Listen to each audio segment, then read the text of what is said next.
Hello everyone, स्वागत है आप सबका हिंदी क्लास पर।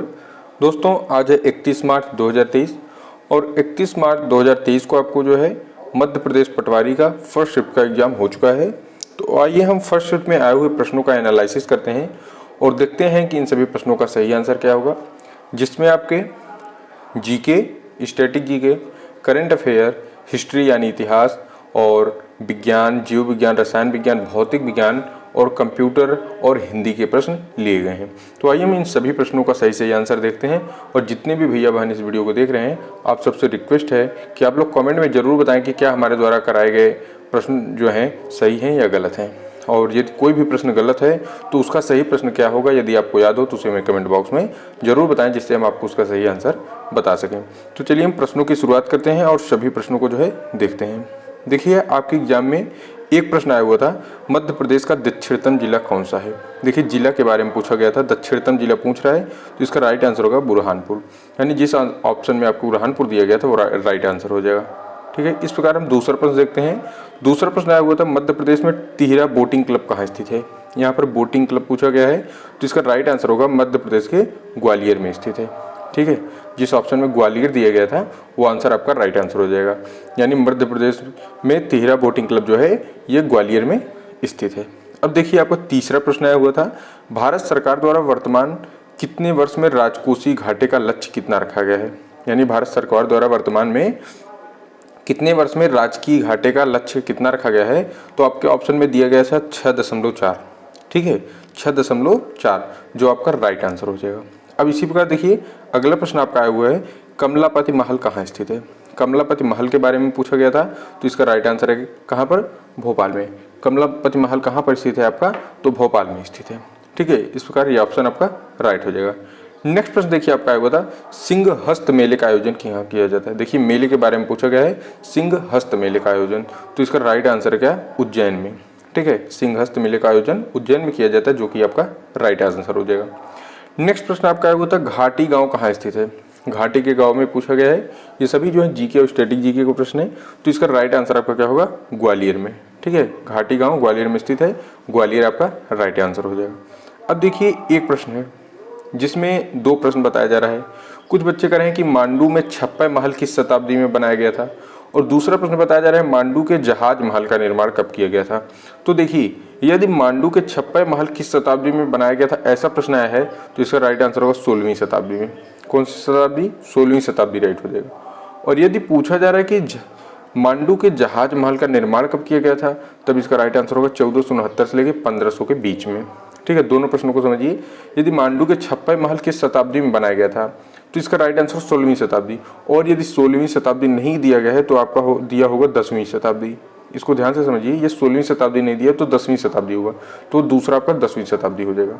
पहले आप 16वीं शताब्दी, उसके बाद आप 10वीं शताब्दी देखेंगे।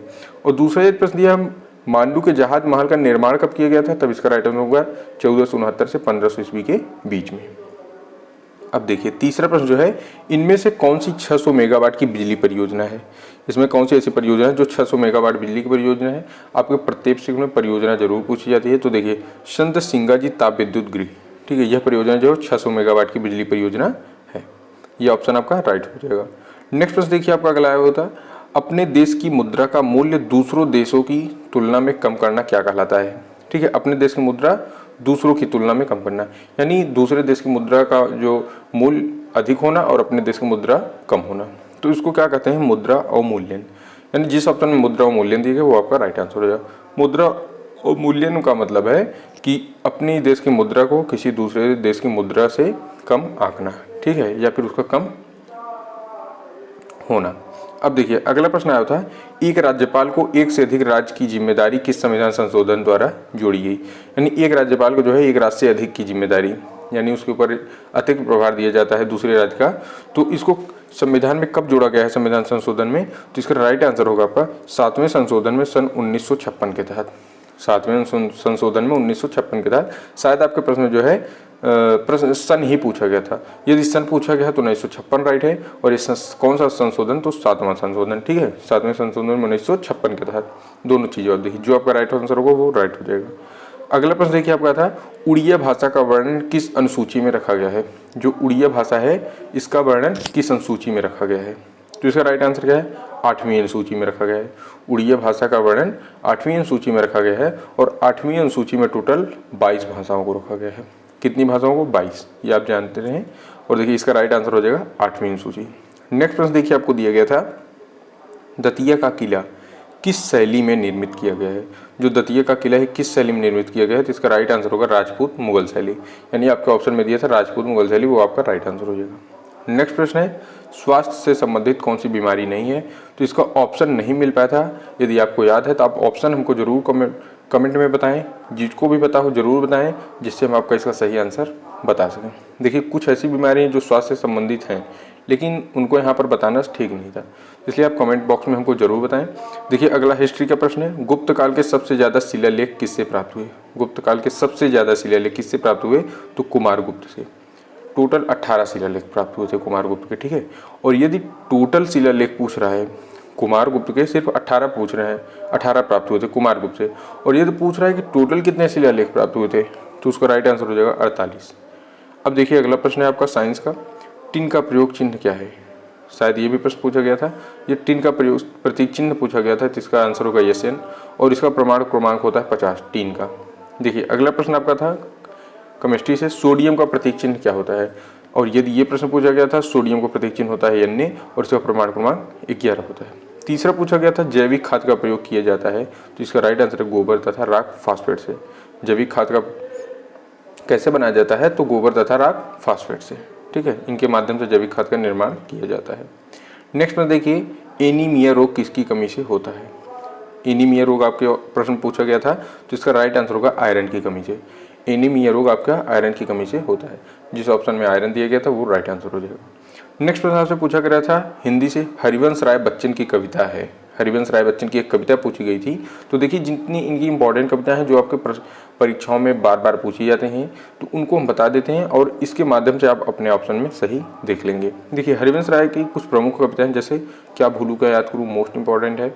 दूसरा है मधुबाला, तीसरा मधुशाला, चौथा मधुकलश और उसके बाद शतरंगिनी है। तो इन्हीं में से एक जरूर रहा होगा, जो होगा वो आपका राइट आंसर हो जाएगा।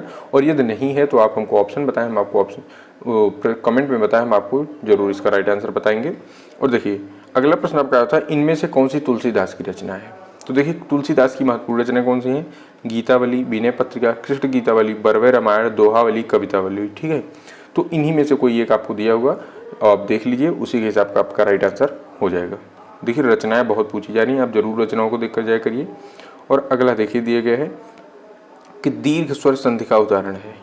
देखिए दीर्घ स्वर संधि का उदाहरण आपसे पूछा गया था, आपके ऑप्शन में कई दिया गया था, जबकि उसमें सही होगा तथापि, ठीक है। उन चारों में आपका राइट आंसर हो जाएगा तथापि। तथापि में जो है दीर्घ स्वर्ग संधि, कैसे, क्योंकि इसका जब संधि विच्छेद कर रहे हैं तो तथा धन अपी आ रहा है। तो तथा मतलब आ और प्लस अ, ठीक है। आ देखिए आ और प्लस अ, तो क्या बन रहा है, आ बन जा रहा है, ठीक है। आ प्लस अ से आ बनता है। तो इस प्रकार आपका क्या होगा, दीर्घ स्वर संधि हो जाएगा। जिस ऑप्शन में तथापि दिया था वो आपका राइट आंसर हो जाएगा, ठीक है, तथापि। अब देखिए अगला प्रश्न था आपका, जीभ से बोले जाने वाले वर्ण कौन से हैं। जीभ से, तो आपके ऑप्शन में क्या दिया गया था, आप उसको हमको बताएं, तो उसके माध्यम से हम आपको राइट आंसर बताएंगे।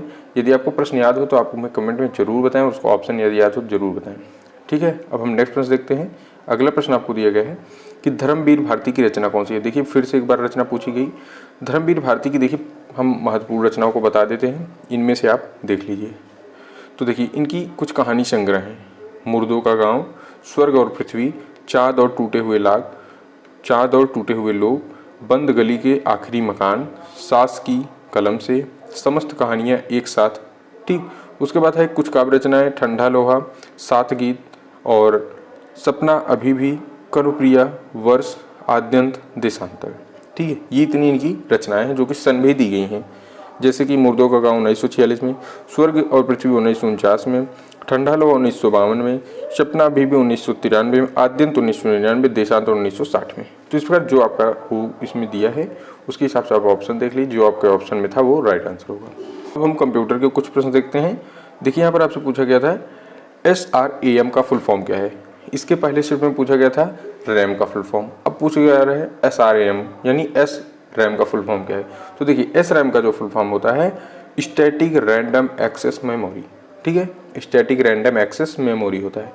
दूसरा प्रश्न कंप्यूटर से पूछा गया था, रोम का क्या कार्य है। रोम का कार्य पूछा गया था, ROM का।